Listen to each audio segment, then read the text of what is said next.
and welcome to the Ideal Nutrition Podcast. My name is Aidan Muir and I'm here with my co-host Leah Higl, and this is episode 141 where we are going to be doing a bit of a review on the Blue Zones, and this is going to be in reference to both the book and the series on Netflix. I was reflecting a little bit earlier this week, being like, I feel like I'm doing a lot of work, I'm spread pretty thin, and I'm not putting as much effort into like every individual thing as I want, including the podcast. I was like, I'd love to prep even more for the podcast than I do. And then I thought about it and was like, I literally watched this documentary literally just for the podcast. Literally just for content. I read the book many years ago just out of my own interest. I'm obviously trying to learn as much as I can, but I was like, there's no way watching this documentary I'm going to learn anything like useful or whatever. This is just for content. I was like, you know what? I am putting effort into this. But we are going to be talking a bit about this, trying to give a bit of a balanced summary of it and everything like that. So a bit of background on the Blue Zones. The concept of Blue Zones is interesting. I actually am just interested a little bit in longevity stuff just in general, and I think there's a lot to be learned from the whole Blue Zones kind of concept. There's pros and cons. We'll talk about both sides of that, but I do find this kind of stuff interesting. A brief summary of Blue Zones is that these are populations and areas where people are significantly more likely to live to 100 years old in comparison to the average American. I believe, don't quote me on this, but I believe it was about 3 times more likely to live to 100 than the average American. That data obviously would have changed over the years. I think that was like way back when the book was written, but don't quote me on that. I had a quick Google, just out of my own curiosity, being like, what's the average lifespan in Australia versus America? And it was a bigger gap than I thought. So the average lifespan in Australia is 83 years old. The average lifespan in America is 77 years old. So we are looking That's a much bigger gap than I would have anticipated as well. That is a much bigger gap. And like, I don't want to like jump to my own conclusions because like some people instantly will jump on the food thing. And honestly, that like, it does annoy me a little bit. Like there is a difference in the food, but like from the last time I checked, obesity rates in America were 36%. In Australia, it's 32%. That explains a gap, but that doesn't explain like this whole gap. People talk about processed foods, et cetera, et cetera. There's heaps you could go on with that. But another thing, like in my own thoughts is like maybe medical care. Like in Australia, like good point. We get a little bit sick, we go see a bulk billing GP, we're not paying anything, etc. Anything goes wrong in the US, like I don't know. Like there's a lot that goes into that, but that's my own thoughts. I should probably talk about nutrition instead. So talking about Blue Zone stuff specifically, a lot of these populations have things in common, but there are also plenty of differences, which partly makes it interesting as well. And the goal of the whole Blue Zones book and series was basically to find common themes while acknowledging the differences. So let's start with the common themes. What was actually identified in the Blue Zones that is like pretty easy for us all to agree with? Like it's pretty clear what the common themes were. So just going through these one by one, community and social connection is huge. So having family or friends around, like having these kind of greater social connections was a really big part of a common theme identified. And of course, that is going to play a role in overall health outcomes. We know that that is an important aspect of living. They also live pretty low stress lives, but also have a sense of purpose. So compared to, I guess, the current average American or Australian, overall stress does seem, it's meant to be lower, but it's not like they were like hopeless and like didn't have any goals or anything like that. They still had a sense of purpose, but it wasn't as high stress and maybe not as fast paced. Not as many hours worked for sure. Yeah. And also like the kind of hours worked versus in terms of activity, I'm sure is a huge difference. So many examples of like having an afternoon nap and stuff like that. Yeah. And how many people do we know like that take an afternoon nap every day? Probably not many. Who also has a sense of purpose. Exactly. So those two things often don't go together in like kind of our population. But something that I also touched on there was activity levels. Like there is obviously a huge gap in activity levels. There was lots of physical activity seen in these Blue Zones, whether it was kind of just general day-to-day stuff, like lots of gardening, or like how they traveled in terms of like, was there more walking and cycling as opposed to car trips? The kind of work that they were doing, was it less sedentary and desk-based like a lot of us kind of have? So the activity, super different. There was also overall a lower calorie intake. And that could be for, a multitude of reasons. But overall, there was a lower calorie intake seen in these Blue Zones. They also stop eating when about 80% full. In terms of how that compares to, I guess, the general person, like I think it's pretty common to eat past the point of fullness for a lot of people. And we know that that ties into excessive calorie consumption. So the fact that they were eating to kind of 80% full, you know, could be playing a role in some of these outcomes. A big thing that as a plant-based kind of person myself, I guess I'm a little bit biased to this, but higher plant-based intake. So that was something that was a common theme that was identified. So while they followed higher carb diets, they're often really high in fiber and micronutrients as well. And if we look across like the research on plant-based living, we know there are pretty good health outcomes from being predominantly plant-based. And then the final thing I want to touch on is just low intakes of processed foods. So there was a much lower intake of processed foods in comparison to what we see in the American, Australian populations currently. So I don't think anybody can really disagree with those being relevant factors. Like it's pretty clear that all of that would help in terms of overall health outcomes and living to a later age. Yeah, I don't know if I'm jaded from seeing so many nutrition documentaries that I really struggled to watch because there was so much misinformation. But personally, while watching this and looking for things I disagreed with, just for content, like 99% of the stuff, it was pretty easy to agree with. Like every now and then they'd like chuck a line out where I'd be like, oh, I don't agree with that. Sure. But like a lot of stuff was like, yeah, as you said, like higher plant-based intake, less processed food, lower calorie intake in general, more physical activity, stopping eating when you're 80% full and stuff like that. Like it's pretty hard to disagree with that. Like, yeah, pretty, like those are the fundamentals. Like we know that those play a role for sure. Yeah. And like you might hear that and you're like, oh, that's so simple and stuff like that. But like it is still interesting to actively see that kind of stuff. Like somebody actually asked me last night, I don't know if they listened to the podcast or not, but they're like, what are your thoughts on biohacking in terms of longevity and stuff like that? And like, it is still actually interesting being like, well, what are the longest lived people in the world doing? Like, so we have a bit of a comparison point. Are they taking 30 plus supplements or are they just living a chill life, sense of purpose, physical activity, et cetera, et cetera? Like, obviously there's ways to optimize things, but at a population level, it's cool to see what people are doing. Absolutely. So now let's get into the more complicated stuff. Like that's simple stuff, really easy to agree with.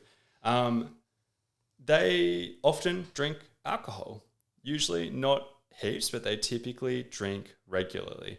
I'm just going to list a bunch of stuff, including stuff like that, and I'm not going to try and add my own thoughts. We'll probably come back and add some thoughts. They don't seem obsessed with health. When I was originally looking into longevity before I read all the Blue Zone stuff, that was a very common theme that I kind of saw. People didn't seem obsessed with health. They happened to be living pretty healthy lives, but like they weren't trying to live long lives. They weren't trying to be super healthy. And I was like, is that part of the secret? But one of the things that is a bit of an exception that is found in the Blue Zones area is Loma Linda is the exception to that. That's one of the Blue Zone areas. It is a Seventh-day Adventist community largely, and that has a big emphasis on health. I could get into like the religious reasons, etc., why they care about this, but they actually are trying to be healthy. Like they mostly follow a plant-based diet to a certain degree because they're trying to be healthy. And it's really interesting that there's a suburb that's like 5 miles away that once again, don't quote me on this, but their average life expectancy is about 10 years lower. And it's like, it's the same area. It's just they're living different lives. Yeah. So it's not just about where you're living, like it is also these other things. Other complicated stuff. Some people have questioned the accuracy of the stats in certain areas, particularly in Okinawa in Japan. There are some issues with birth certificate documentation. This is outside my area of expertise. I haven't looked into it super closely, but like one of the things from memory that people have talked about is like there was something about the pension age, and it's kind of like if you faked your birth certificate, so you're a little bit older, you get the pensions earlier, et cetera, et cetera. That's just not my space. I'm just looking for the stuff that we can take away from this, but it's also worth knowing that there is a little bit of controversy with some of these things. Other people have pointed out that like these Blue Zones have changed over time with also modernization and stuff like that, but that was also addressed in the documentary too. I found this more in the book than in the documentary. There was a bit of a plant-based bias. In the book in particular, the author kept mentioning multiple times how he found it surprising that these people ate animal products at all. And he clearly assumed going into this a plant-based diet is what he had predicted would be optimal. That's different to just like looking at what people do, but like that's just every now and then you just like chuck his own 2 cents in there. In the documentary, like it wasn't as heavy on that. Like in the Loma Linda section, because obviously they are predominantly trying to follow a plant-based diet, they were a bit harsh on meat and how big of a risk factor it is on its own for many conditions. But that was like me really looking at being like, well, what is something that I like disagree with? And like you can hear my wording there. I was like, oh, they're a bit harsh. Like they weren't like outright saying stuff that I'm like, this point here I actively really disagree with and I'm going to show research. Like it's just like, oh, it just seemed a bit harsh on that. And then the other thing, there's a lot to unpack, which you can talk about. Some people have highlighted these populations often have comparatively lower protein intakes. But is it the protein or is it everything else? Going into this was also a common theme that I noticed amongst longer-lived people. They often have lower protein intakes. And I was like, oh, that sucks. Like I'm into fitness, I'm into lifting. I want a high protein intake. Is this actively detrimental? But then you've also got to ask, when you look at all of these other things, is it literally everything else? And it's not about like the protein intake. We'll talk about it. Yeah, absolutely. Definitely something to address at a deeper level. So there are two main points we want to kind of go a little bit deeper into at this point. So alcohol being the first one. With alcohol, you could look at the findings of the study, look at the documentary, and say clearly a glass of wine, like occasionally, is not an issue for longevity. These people are consuming alcohol relatively consistently, but in moderate amounts, and it doesn't seem to be, obviously, like they still have these great health outcomes in terms of longevity. Where I wouldn't twist that or take that to is wine is good for longevity. And this comes a lot out of like, you know, the Mediterranean space as well. Yeah. People are like, yeah, drink red wine every night for longevity. It's like, no, small amounts of alcohol can be part of a healthy diet, just like animal products can be part of a healthy diet like we see here. But it's like, it's really about the quantity that we're consuming and the frequency. So I wouldn't say that like wine is good for longevity. It's just that we can have some alcohol intake and that be not an issue for longevity. So even though there were arguments made around things like antioxidants in wine, the current scientific consensus is that drinking alcohol in any amount isn't better than not drinking. There's just a level that we can have that is not going to be overly detrimental to our health. And jumping in on that as well, like another very simple argument I've heard people to unpack this is like, you could just eat grapes. Like if we're talking about the antioxidants, like you just eat grapes. Yeah, and then you don't have the downside. Yeah, and like another one people point to a fair bit is resveratrol, which is one of the antioxidants in wine. Mm-hmm. And like the amount of wine that you need to drink to get a very meaningful amount of resveratrol, it's just like you have to have a pretty excessive intake to get to that level. And then when people have looked at isolating resveratrol and being like, does this help longevity? Like the current conclusion is it's probably not really helping longevity as well. So like it's not adding to it. Totally. Yeah. Yeah, 100%. So that's a little summary on the alcohol point. From a protein perspective, we do want to dive a little bit deeper into that. Actually, there's one more thing I'll jump in on the alcohol, then we'll go. Okay, sure. So like the other thing is like that's very, very, very clearly from a nutrition perspective. Yeah, true. We're not accounting for other variables and aspects of it. Yeah. Something that I think about is like, what if somebody having one glass of wine every now and then with friends, social interaction, etc., helps them unwind heaps and they feel less stress. And we're like, oh, well, like the less stress is a big variable. And like there's so many ways that this could fall into place is like, how could this play a role? And it's like, maybe, I don't know, maybe you would actually see people who have a tiny amount of alcohol every now and then having slightly longer lives on average than people who have no alcohol ever. But is it due to the alcohol or is it due to like every other variable that's involved? Yeah, it could be like part of that cultural and social connection. So there's definitely no point in discounting that completely. Yeah. So jumping back onto protein, so definitely something we want to hit on as part of this. We actually see a lot of benefits in research from increasing protein intake later in life. We know that this helps with longevity in terms of muscle retention and reducing the muscle wasting we can potentially see in elderly populations, and that is incredibly beneficial. But one of the most difficult things about assessing that is clearly staying active and exercising is far more important. So in terms of longevity, we know keeping that active lifestyle super, super important. So overall, I wouldn't say that you should follow a relatively low protein intake because that is what we are seeing in these populations. The interpretation here is that all of this other stuff probably matters more. Like we know if we have a really high intake of protein from animal products in the absence of an active lifestyle, in the absence of fiber and plant-based foods, that can be problematic, but the protein intake on its own, probably not. Yeah, and that's such a huge topic as well. There's a really good, I don't know if it's for this audience, but like Simon Hill's podcast, he does plant-based, it's called The Proof, is it? Yeah, The Proof. Like I listened to a big string of episodes back to back of his, super scientific and stuff like that, and very long, but he interviewed like a massive string of experts in succession on longevity type stuff. And one of the biggest things that they focused on heaps was protein. And it was really interesting because he would like obviously let all of the guests speak and everything like that, but then like challenge them on certain stuff about being like, the string of guests he had on were like at one end of the spectrum, very, very plant-based heavy, but also very much like protein will increase mTOR and that's going to reduce longevity. And then the other end of the spectrum, you get like Stuart Phillips on and like, he'd be like, protein late in life's really important, right? Yeah. And obviously some pretty different views, but all of them were smart people who had backing behind what they had to say. But one of the easiest takeaways and the clearest things is most people aren't staying as active as they obviously could be later in life. Yes. And if you stay active your entire life, do you need that high of a protein intake to get those benefits that we're talking about? Like heaps of these benefits are things like falls prevention and stuff like that. But like if you do keep active, like that stuff would matter later in life and you can maintain a decent amount of muscle mass even on a very moderate or even semi-low kind of protein intake too. Yeah, absolutely.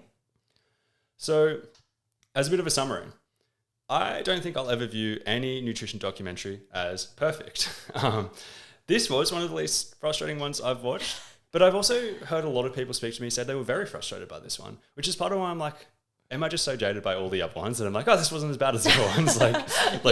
Yeah, I don't know. But either way, like I think the key takeaway for me is I'm like, it's just interesting seeing how these people live. I don't think you should look at these individual things as the sole contributing factor to all of these things. A bit of a story that I often tell is, or a bit of a question, maybe think about for a second. What is the longest that anybody has ever lived for? Take a moment. The answer is 122 years old from memory. It's insane. It's absurd. It's absurd. And she was from France and she smoked pretty much every day of her life. But we don't look at that and think smoking is the reason she lived that long. We kind of look at it as being like, is it the odds? Maybe she had some genetic factors that made her kind of less likely to get lung cancer and stuff like that. Heaps of these people, when you ask them, what's your secret? They're like, I have chocolate every day or I drink wine every day or whatever. But like, is that the reason or is it all the other stuff? Is there a bit of a chance and all the other stuff? There's so many things that kind of go into it that's worth thinking about. But I do think it's interesting just kind of looking at this stuff as well. This has been episode 141 of the Ideal Nutrition podcast. If you haven't yet left a rating and review, it would be so greatly appreciated for you to do so. As we said in our last podcast, it has been a little while since a new review, so they're literally always appreciated. But otherwise, thanks for joining us.